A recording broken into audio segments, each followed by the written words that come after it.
116வது தலைப்பு அத்தக்பீர் இதா அத்தர் ருக்னல் அஸ்வத்.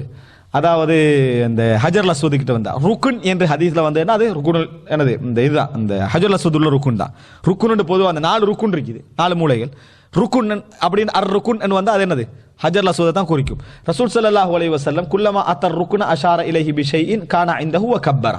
ரசூல் ஸல்லல்லாஹு அலைஹி வஸல்லம் அவர்கள் அந்த ருக்குனுக்கு வந்தா எப்போ என்ன செய்வாங்க, தங்களோட கையில் இருந்த ஒன்றை வச்சு இப்படி காட்டினாங்க, பின்னர் அல்லாஹு அக்பர் என்ன செஞ்சாங்க சொன்னாங்க அப்படின்னு வருது. அதுதான் அவர் தலைப்பா போட்டிக்கிறார். ருக்குனு கிட்ட வந்தா அல்லாஹு அக்பர் என்ன செய்யணும் சொல்ல வேண்டும், அல்லாஹு அக்பர் சொல்ல வேண்டும். இதுல இப்னு உமர் ரலியல்லாஹு அன்ஹு அவர் ருக்குனு கிட்ட வந்தா பிஸ்மில்லா சொன்னார்கள் என்ன செய்தி ஒரு செய்தி வருது. இதை வச்சு தான் நிறைய பேர் பிஸ்மில்லாஹி வல்லாஹு அக்பர் அப்படின்னு சொல்றது. இன்ஷா அல்லாஹ் அல்லாஹு ஆலம் அது தவறாக என்ன செய்யாது இருக்காதுன்னு நான் என்ன செய்யறேன் நினைக்கிறேன். இப்னு உமருக்காக வேண்டிய அல்ல, அது ஒரு இபாதத்தோடு சம்பந்தப்பட்டது. நிச்சயமா இப்னு உமர் ரலியல்லாஹு அன்ஹு அவர்கள் ரசூல் ஸல்லல்லாஹு அலைஹி வஸல்லம் செய்வதை காணாமல் அப்படி என்ன செஞ்சிக்க மாட்டாங்க, செய்திருக்க மாட்டார்கள் என்ற அடிப்படையில் என்ன செய்யறோம் அதை நம்ம சொல்றோம்.